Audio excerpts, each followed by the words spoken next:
It's time for another edition of Coach's Corner with women's basketball coach Matilda Mossman. Hello again, everybody, and welcome to Coach's Corner with head coach Matilda Mossman, University of Tulsa women's basketball. And wow, what a start to the league season. 2 overtime games. I don't think the program has ever had 2 consecutive league overtime games. Unfortunately, you lost both of those to go to 0-2, and then a tough one against USF here just recently. Yeah, one of those overtime was on the road, one of them's at home, and we had a chance in each of them to win it in regulation. Ball doesn't fall, and then Tulane on the road was probably the biggest heartbreaker because we had played great defense. We defended their last out-of-bounds play. They had 12 seconds on the clock, 12 seconds to run a play.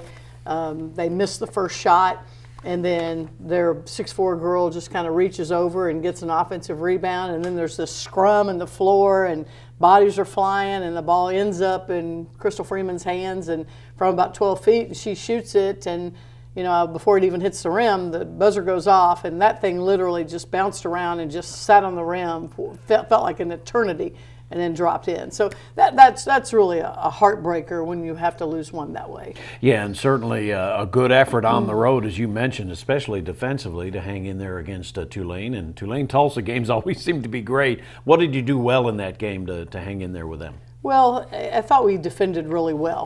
They run a lot of sets, and thought we defended them well, but we were in the right position. We didn't shoot it particularly well. We can't seem to get to that 40%. We had a quarter in there where we shot 28%, another quarter we shot 30%. But we got off to a good start and outscored them right away, and then we had the lead, during the fourth quarter, and just kind of let that slip away. And it's kind of happened to us several times this year where maybe we have a little, not big leads, but right. 4, 6, and then for whatever reason, we either turn it over, we take an ill-advised shot, or they hit a great shot, or they make a great play. So the thing I like about our team, though, is we continue to compete. In that game against South Florida on Sunday, we were down 20. And right. That could have turned into a down 30, down 40, could have been a rout because their three-point shooters were just, hitting them from everywhere. And that didn't happen. About midway through the third quarter, we started getting some steals and getting out in transition, and we started just getting stops and making shots. And, then all of a sudden, middle of the fourth quarter, it's now a 4-point game. Right. So we took that 20-point deficit, cut it to 4, and then just ran out of gas a little bit. We just started committing silly fouls, and then they're making free throws, and then we couldn't make baskets. I think in the last 2 minutes, we didn't score the last 2 minutes of the game, just couldn't get anything to fall. But our team battled, our team competed, and to me, that means a lot. Yeah, and you mentioned, of course, the 5-7 point leads you have in a game. In this day and age of college basketball, that's not a huge lead, is it? No, not with the 3-point shot. You're down 6. Well, that's just 2 possessions. So right. You can't get too confident that you have a lead, and you also can't get too down that you have a deficit. But I like the way our guys responded in the second half against USF, especially after what happened to us against Temple at home, what happened to us at Tulane. Again, that Tulane loss was deflating. Yeah. But our guys came back. And they practiced hard. And one of the themes against South Florida was we had to rebound because they were averaging 19 offensive rebounds a game, and we're not a very good rebounding team. And our goal was to just try to give them one shot at the basket. And even though they shot it particularly well, we still limited them to 6 offensive rebounds in the game, and we only lost the rebounding battle by 2. So again, our kids are battling. Our kids are hanging in there. They're while they're discouraged, they're not letting that define them. And again, it's good to have at least that mentality on your team. Well, Alexis Golden had a great game for you against USF. She was hitting her 3-pointers. Unfortunately, didn't have a whole lot of help in the 3-point range, but she was really good, wasn't she, with 19? She was. She had 19 points. She had 6 steals in the game. And it was good to see her shoot it that well because she's struggled a little bit this year. But I think she moved ahead of some people in the 3-point shooting in the record book. Maybe even moved ahead of somebody in the assist category. So she's going to leave here with her name in the record books in assist, in 3-point shooting, and ultimately in points. Well, Kendra Elliott has been so consistent for you all year long. You can almost stamp a double-double in there for Ken at 15.6 points a game. But against USF, they did something against her that kind of troubled her some. I guess she didn't shoot it as well. And what did they do? There were times that there were 3 people guarding her when she had the ball. She got I don't want to say bullied around, but they were physical with her, which is what you should do with her. But they were really physical with her and cut off her path, weren't letting her get open. And then when she did get open, there was always a double team. And if she held it for more than 2 seconds, there was a triple team. And we showed our guys that on film Monday morning that, when all that's happening to Ken inside, at one point there were 4 guys in the lane and Ken's got the ball on the block. So you guys on the outside, you have to relocate and you have to tell her where you are so she can kick it back out to you. So that's something that we will continue to work on. But, Ken has been such a model of consistency, and it was a struggle for her. And then she goes to the free throw line, misses a couple of free throws early, and, then our team's down, and she's got a lot of pride and wanting to benefit our team. And, she knows how much we count on her scoring. So it just ended up just being a long night for her, but I know she'll bounce back. She'll be fine. Yeah, normally she is it's one of the few times she's been in single digits scoring-wise. So clearly she's just had a spectacular season for you. She has. She's had a great season, and, she's definitely somebody that we want on the floor, and we want to continue to get the ball in her hands, and, she'll be fine. She'll be fine.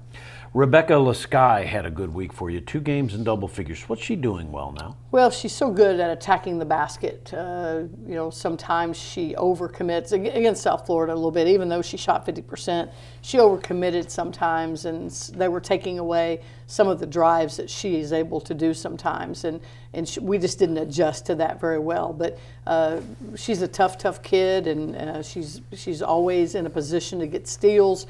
There were 2 times in the game where people went down and missed layups on our offensive end, and she was right behind them. One of them got the rebound and turned and put it back in, and on the second one just jumped up and tipped it in. So that tells you a little bit how hard she plays and that she's going to be involved in, and wherever the basketball is, she's going to be involved. As you look at the numbers, the one thing that jumps off the page stats-wise is you just got to shoot it better, right? I mean, I know you feel like you're running pretty good offense and getting some shots. Just got to make a few, right? Yeah, we're averaging 61 points a game. We're only shooting 29% from 3-point range, which is it's really tough. And as a team, we're only shooting 37%. So that's kind of been a sticking point all year long. Our guys are in the gym. They're constantly shooting. We did a lot during the break, having all that free time, no classes. You can get in the gym a couple of times a day. And they're doing things on their own. So it's just sometimes it becomes a mental thing. And for the longest time, Lex was struggling to score, and now in the last game, Ken struggles to score, and we don't always. It seems like we can get 2 people in double figures, but we can't get that third one, and very rarely be able to get a 4th one, and that's what other teams are able to do to us. South Florida had a guy Sunday with 17 and 20, but then they got somebody with 8, and they've just got multiple weapons, and we've got to be able to have more weapons. Well, let's hope this week the lid comes off the basket for the Golden Hurricane. We'll talk about what's coming up in TU women's basketball when Coach's Corner continues in a minute.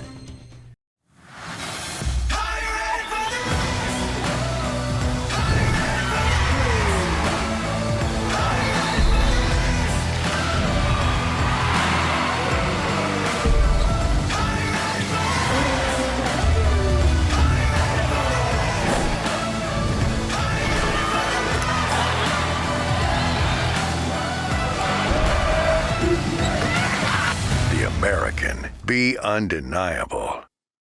Welcome back to Coach's Corner with head coach Matilda Mossman of the Hurricane. And well, you go on the road this week, and again, trying to be road warriors, it's tough. But you have at Wichita State and at UConn Wednesday and Sunday. First of all, Wichita State. Well, they had a 10-point game with ECU Sunday. They played right before our game, so we've been able to watch that game already. The interesting thing about Wichita, they've had 2 and maybe 3 games this year where they've gotten to the free throw line 40+ times. Wow. They got to the free throw line Sunday 40 times. That's a lot. I don't know that I've ever been in a game where either team got to the line 40 times. But so that tells you that they've got a lot of downhill drives, and we've got to be able to stop the ball. Yeah, and certainly you'll be practicing taking charges and all that sort of thing, but moving your feet and playing defense with your feet, not your hands, a lot, right? Yeah, and then they've got some kids who can shoot it from the outside too, and they've had DJ McCarty was injured for a while, or she was out. Now she played about 6 to 10 minutes in that ECU game the other night, so she'll be back for our game. But they're going to play 10, 11 kids, and they play them all, and so constantly people rotating in. So you really have to be aware of your matchups and knowing who's on the floor. Then, of course, Sunday against the Kingpins, the UConn Huskies on Sunday. That game in Connecticut, and a team that's 13-1 right now. Earlier ranked #1 in the country. They lost to Baylor, but boy, they're really good again, aren't they? They're really good. They're averaging almost 80 points a game. They've got 4 of their starters are averaging in double figures. Megan Walker is having a really, really good year, scoring about 21 a game for them. When they're clicking on all cylinders, they're really, really hard to beat. They've just got a lot of talent. They don't play a lot of people, but those kids they play are very talented. Yet historically, your team has given them some heartburn. I mean, I think there was a 10-point game at UConn, whether it was Storrs or Hartford, I don't remember, but a couple of years ago where Gino Ariema was not very pleased with his team after that. So you guys usually give them quite a stern test. Yeah, we've been very fortunate. When you go up there, it's a whole different atmosphere. This year we're in Storrs. I think last year we were in Hartford, but whichever venue they're in, it's sold out. And so there's anywhere from 8,000 to 10,000 people there. And just the energy that those people give you, even though they're not cheering for you, it's just the energy in the building. And I think that's what really gets our kids hyped, and they play harder because of that energy in the venue. All right, well, Coach, have a good week, and we'll see you when you get back, and hopefully safe travels. Okay, thank you. The head coach of the Golden Hurricane, Matilda Mossman, and we'll talk to you next week on Coach's Corner.